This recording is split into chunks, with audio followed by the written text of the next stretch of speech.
Hadza wa sallallahu ala nabiyina Muhammad wa ala alihi wasallam. Mungkin kita masuk ke sesi tanya jawab. Jazakallahu khair.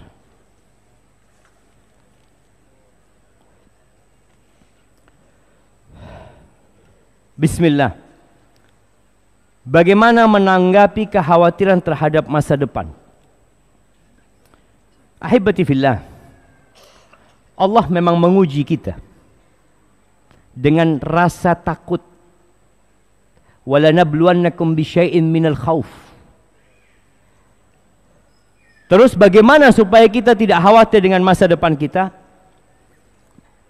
Dari 6 rukun iman, ada satu rukun yang insya Allah kalau kita meyakini hal itu, tenang kita jemaah. Bersama rukun iman yang lainnya. An tu'mina bil qadari khairihi wa syarrihi. Beriman dengan takdir yang baik dan yang buruk. Ketika kita tahu bahwasanya masa depan kita telah dicatat 50.000 tahun sebelum penciptaan langit dan bumi, ya sudah. Rizki kita akan nyampe kepada kita. Nabi SAW mengatakan, wa'lam annama asabak lam yakun liyukhti'ak. Ketahuilah yang menimpamu itu memang harus menimpamu, nggak mungkin luput dari dirimu. Yang tidak menimpamu, ya memang sudah ditetapkan tidak menimpamu. Dan beriman dengan takdir ini jamaah membuat kita tidak congkak dan tidak ujub. Ketika antum sukses, antum mengatakan Allah sudah tulis ini buat ana kesuksesan. Ketika antum susah, Allah sudah tulis hal ini buat ana untuk menguji kesabaran ana. Sehingga ketika antum takut dengan masa depan, maka ingat bahwa Allah Ar-Rahman Ar-Rahim, bahwa semua yang akan terjadi berdasarkan hikmah. Nabi SAW kadangkala kalau masuk rumah, kata Aisyah radhiyallahu taala anha, beliau mengatakan, wa ya'tika bil akhbari man lam tuzawwidi. Ini potongan bait yang sebelumnya mengatakan, satubdi lakal ayyamu ma kunta jahilan wa ya'tika bil akhbari man lam tuzawwidi. Hari-hari itu akan datang dengan kepadamu dengan peristiwa-peristiwa yang kau enggak tahu sebelumnya. Akan datang memberitakan kepadamu satu informasi yang engkau enggak siap menerimanya. Belum punya bekal menerimanya. Tapi seorang mukmin ketika ada hal yang tidak dia sukai terjadi, apa kata dia? Inna lillahi wa inna ilaihi rajiun. Selesai jamaah, kita milik Allah dan kita akan kembali kepada Allah Azza wa Jalla. Dan yakin dalam semua musibah yang menimpa kita pasti ada hikmah. Jadi kita santai aja. Apa yang akan terjadi? Susah, sulit, dan kita tidak mampu menghadapinya, yakin Allah tidak memberikan musibah, cobaan, ujian di atas kemampuan hambanya. Engkau berarti mampu menghadapinya. Barakallahu fikum. Ahibati fillah, ini ada pertanyaan dari seorang mahasiswa. Mohon tips-tips dari Ustadz, bagaimana caranya agar saya istiqomah dalam menghafal Al-Quran, hafalan saya yang telah lampau. Nasihat buat semuanya, buat anak pribadi, teruslah menghafal Al-Quran. Terus, walaupun nggak hafal Quran, tapi terus menghafal Al-Quranul Karim. Kalau seorang penuntut ilmu, mungkin dia memang fokus. Tapi yang orang awam, yang anak nggak pernah dok Ustadz, anak nggak pernah sekolah, dalam rangka berlari menuju Allah Azza wa Jal, engkau tambah hafalan Quranmu. Karena derajat nanti di akhirat itu nggak ikut S1, S2, S3, nggak ikut itu. Derajat di sana tidak ikut kepangkatan yang ada di dunia ini, enggak. Ikut apa? Salah satunya ikut bacaan Al-Quranul Karim, hafalan Al-Quranul Karim. Bagaimana dikatakan kepada orang yang punya hafalan Quran, Iqra, baca, nanti di surga. Warqa, naik derajatmu. Warattil kama kunta turattil fid dunya, dan tartilkan sebagaimana engkau mentartilkan di dunia, karena kedudukanmu akan berada di akhir ayat yang kau baca. Maka tolong, jangan anak orang awam, anak nggak pernah mondok, iya. Yang nggak pernah mondok, yang merasa orang ini kesempatan sekarang di sisa umur anak, dalam setahun anak akan menghafal satu surat dari Al-Quranul Karim. Mampu nggak mampu 355 hari menghafal satu surat? Mampu nggak jamaah? Mampu tapi nggak mau. Itu masalahnya. Adapun bagaimana menghafal Al-Quranul Karim, yang pertama bersihkan hatimu, perbaiki niatmu, dan perlu ada jadwal yang dihafal, ada target. Kalau memang sehari setengah halaman, yang kau baca tuh setengah halaman sampai hafal. Kemudian setorkan. Jangan menghafal kemudian merasa sudah hafal tidak pernah menyetorkannya.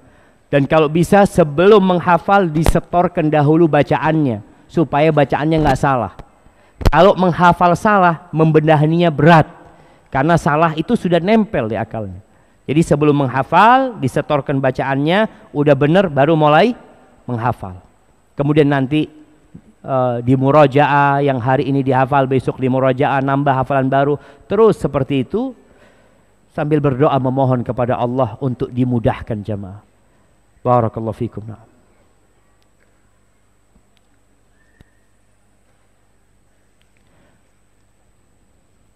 Nah, ana mau cari pertanyaan yang sesuai dengan tema dulu jamaah.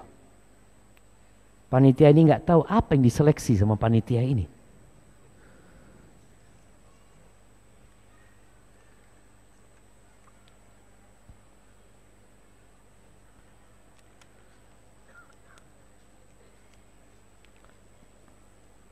Nah, ini ada pertanyaan. Pertanyaan dengan waktu perpisahan kita dengan dunia ini. Bukankah seorang yang mati syahid terhindar dari sakit sakaratul maut? Iya. Kenapa yang mati syahid terhindar dari sakaratul maut? Karena proses kematian dia itu sudah sekarat. Perjalanan dia ke medan perang, bagaimana dia melihat pedang, ya, tombak, panah, itu sudah menjadi beban buat dia. Maka ketika dicabut nyawanya hanya seperti gigitan semut. Yang dia tanyakan, lalu mana dalil yang paling tepat tentang meninggalnya Rasulullah sallallahu alaihi wasallam? Apakah beliau memang merasakan sakitnya sakaratul maut itu? Apa tujuan Allah memberikan sakaratul maut kepada Rasul SAW?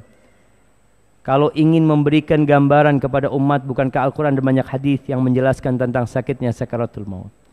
Ahibati fillah, Nabi alaihi salatu wassalam itu sakitnya lebih parah dari kita. Kalau tanya kenapa? Kenapa Ustaz? Karena Allah sayang sama Nabi. Tidak ada di muka bumi ini seorang Nabi yang pernah disakiti seperti disakitinya Rasulullah sallallahu alaihi wasallam. Jangan bicara sakaratul maut, hidup Nabi alaihi salatu wassalam. Kenapa Nabi kok nggak dikasih yang nikmat, yang menyenangkan? Nabi itu manusia yang paling indah, yang paling mulia.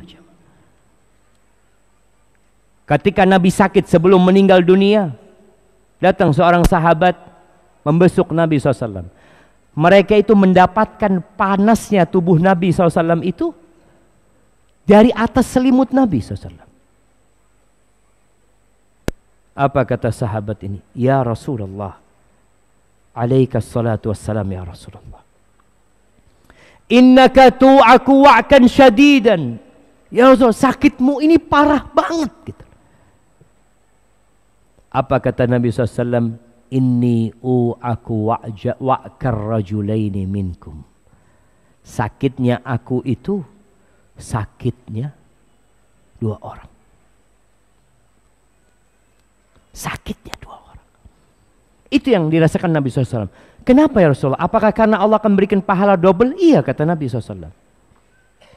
Sakaratul maut yang diberikan kepada Nabi SAW ketika berpisah dengan dunia ini selain pelajaran buat umatnya, karena memang Allah akan memberikan derajat tertinggi buat Nabi SAW, maqaman mahmuda. Bagaimana di padang mahsyar nanti, ketika miliaran manusia mencari solusi untuk masalah mereka, datang kepada Nabi Adam, Nabi Nuh, Nabi Ibrahim, Nabi Musa, Nabi Isa. Bayangin, di satu tempat jamaah, mereka mencari solusi. Lalu mereka datang kepada Nabi kita Muhammad sallallahu alaihi wasallam. Nabi kita mengatakan, analaha, analaha. Pintu surga itu nggak dibuka kecuali buat Nabi kita Muhammad sallallahu alaihi wasallam. Jadi sakaratul maut yang dirasakan adalah untuk meninggikan derajat Nabi sallallahu alaihi wasallam. Makanya itu jangan heran kalau ada orang kok kayaknya matinya gampang banget ya. Nabi kita berat matinya. Sebenarnya perpisahan ruh dengan jasad itu sakit. Sakit. Maka Nabi mengatakan, ala inna lil mauti la sakarat. Oleh karena itu tatkala Fatimah mengatakan, ya Rasulullah, kok parah banget sakitmu ya, susah banget kondisi Nabi SAW. Kata Nabi SAW, la karba ala ba'dika ba'dal yum. Mulai hari ini nggak ada lagi kesusahan buat ayahmu, nggak ada lagi. Itu kesusahan terakhir yang harus dirasakan Rasul sallallahu alaihi wasallam. Nah, anak kembalikan ya kepada antum.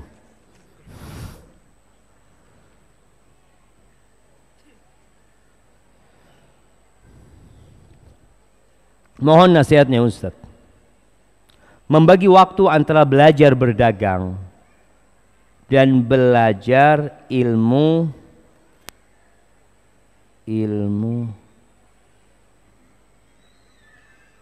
kok nggak paham sama apa ini?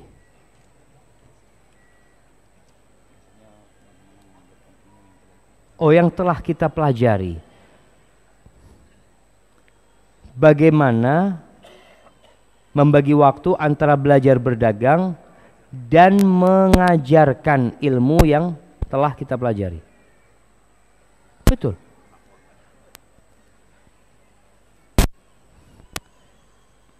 Bingung juga Anda cuma.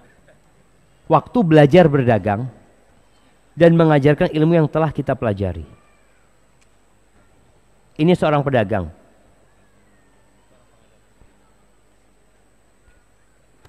Nah, Anda nggak paham dengan pertanyaannya jemaah.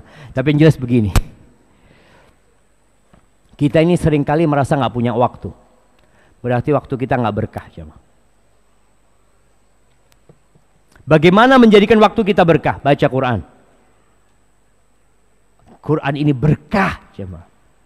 Kalau antum benar-benar membaca Al-Quran dengan artinya memahami, insya Allah hari itu jadi berkah buat antum. Bayangkan Imam Syafi'i rahimahullahu ta'ala, diriwayatkan beliau itu menghatamkan Al-Quran di bulan Ramadan 2 kali sehari jemaah. Sehari 2 kali. Ana sebulan gak hatam-hatam Ustaz. Ada masalah sama kita. Waktu kita berkah. Jadi kesulitan membagi waktu ini dan itu, minta sama Allah petunjuk agar diberkahi waktunya, dan salah satu untuk mendapatkan keberkahan waktu itu dengan membaca Al-Quranul Karim. Jadi seakan-akan kita baca Quran itu nambah 24 jam itu jadi 26 jam. Karena berkahnya waktu kita. Kemudian tinggalkan dosa. Orang tuh berbuat dosa 2 jam kayak 1 menit. Dia nonton hal-hal yang dilarang 1 jam, 2 jam. Itu kok cepet banget. Baca Quran 5 menit kayak 1 jam. Ada masalah sama dia.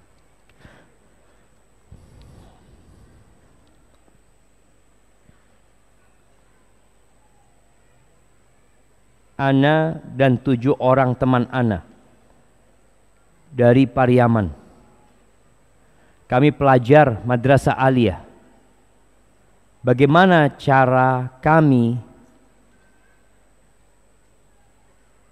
mendapatkan hari esok yang baik sesuai dengan sunnah Nabi sallallahu alaihi wasallam? Faham jemaah pertanyaannya? Mendapatkan hari esok yang sesuai dengan sunnah Nabi. Mungkin dia ingin masa depan dia dia bisa menjalankan hidup ini sesuai dengan sunnah Rasul sallallahu alaihi wasallam. Ahibati fillah, kenapa kita bicara sunnah? Kenapa kita bicara amalan kita harus sesuai dengan sunnah? Karena yang diutus jadi nabi itu nabi kita Muhammad SAW. Bukan ustadz, bukan ulama. Ulama itu pewaris para nabi. Kelak Nabi kita Muhammad alaihi salatu wassalam di padang mahsyar, beliau menanti para umatnya di telaganya. Datang tuh umatnya. Nabi melihat umatnya dari bekas wuduk mereka. Tahu-tahu ketika mereka hendak mendekat ke telaga Nabi SAW, datang malaikat mengusir mereka. Nabi alaihi salatu wassalam mengatakan, ummati, ummati, umatku, kenapa diusir umatku? Di situ para malaikat mengatakan, innaka la tadri ma ahdatsu ba'dak. Engkau enggak tahu dengan apa yang dibuat-buat oleh umatmu setelah engkau meninggal dunia. Lalu Nabi alaihi salatu wasallam mengatakan, suhqan, suhqan. Sudah jauh sana, jauh sana. Maka kita perlu mengamalkan sunnah Nabi SAW supaya kita enggak ditolak di telaga Nabi SAW. Memang betul kita sudah melaksanakan sholat, beliau tahu dari tanda-tanda sholat itu. Tapi kalau ternyata kita menyimpang dari apa yang diajarkan Nabi SAW, maka kita sulit untuk mendekat ke telaga Nabi SAW. Bagaimana caranya supaya kita bisa hidup sesuai dengan ajaran Rasulullah SAW? Ya belajar. Ketika belajar, belajarlah kepada yang memang tidak mengajak kepada dirinya, yang tidak mengajak kepada kelompoknya, tapi mengajak kepada Allah dan Rasulnya. Dia mengajarkan, ini loh firman Allah, ini sabda Rasul sallallahu alaihi wasallam, ini loh amalannya Abu Bakar, ini kerjaannya Umar, ini loh petunjuknya Abdullah bin Mas'ud, dari sahabat-sahabat Nabi. Dan dengan seperti itu, semoga kita bisa menjalankan Islam ini seperti yang dijalankan Nabi kita Muhammad alaihi salatu wasallam bersama para sahabatnya. Barakallahu fikum. Nah, habis sudah pertanyaannya. Jamaah, sebenarnya pertanyaannya masih banyak. Tapi karena ana harus mengejar pesawat, bukan mengejar ya. Karena kita nggak boleh lari untuk dunia ini. Karena pesawat ana jam 11 lewat 5 menit. Mungkin hanya itu yang dapat ana sampaikan pada kesempatan kali ini. Ada sebuah doa yang sering Nabi bacakan buat para sahabatnya ketika beliau bermajlis dengan para sahabatnya. Ana ingin membacakan doa ini buat kita semua. Nabi mengatakan, Allahumma qsim lana min khasyatika ma tahulu bihi bainana wa baina ma'asik. Ya Allah, bagikan buat kami rasa takut kepadamu, yang dengannya kami terhindar dari bermaksiat kepadamu. Wa min ta'atika ma tuballighuna bihi jannatak. Dan bagikan buat kami ketaatan kepadamu, yang dengannya engkau sampaikan kami ke surgamu. Wa min ta'atika ma tuballighuna bihi jannatak, wa minal yaqin ma tuhawwinu bihi alaina masa'ibad dunya. Dan berikan kepada kami keyakinan. Ini yang takut dengan masa depan, doa minta sama Allah. Berikan kepada kami keyakinan yang dengannya musibah-musibah dunia menjadi ringan buat kami, ya Allah. Wa matti'na bi asma'ina wa absarina wa quwwatina ma ahyaitana waj'alhu al-waritha minna. Ya Allah, jagalah pendengaran kami, penglihatan kami, kekuatan kami, agar kami bisa menikmatin itu sampai kami meninggal dunia.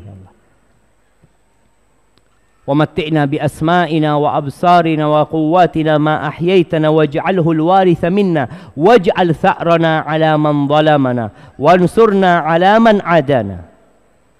Ya Allah, jadikan balas dendam kami kepada orang yang menzalimi kami, dan tolong kami kepada orang-orang yang memusuhi kami, ya Allah. Bantulah kami menghadapi orang-orang yang memusuhi kami. Wansurna 'ala man 'adana wa la taj'al musibatana fi dinina wa la taj'alid dunya akbar hammina. Ya Allah, jangan jadikan musibah itu menimpa agama kami.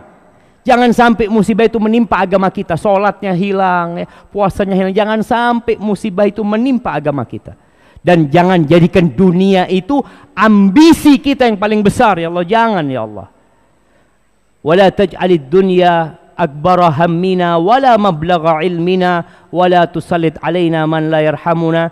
Dan jangan jadikan dunia itu akhir dari ilmu kami yang kami pelajari dunia aja ya Allah, jangan sampai.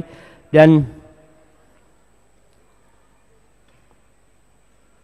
wala taj'alid dunya akbara hammina wala mablagha ilmina wala tusallit alaina man la yarhamuna. Dan jangan jadikan penguasa, jangan jadikan yang menguasai kami itu adalah orang-orang yang zalim.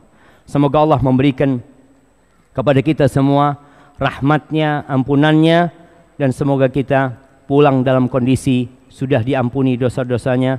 Wassallallahu ala nabiyyina Muhammadin wa ala alihi wa sahbihi wasallam. Wassalamualaikum warahmatullahi wabarakatuh.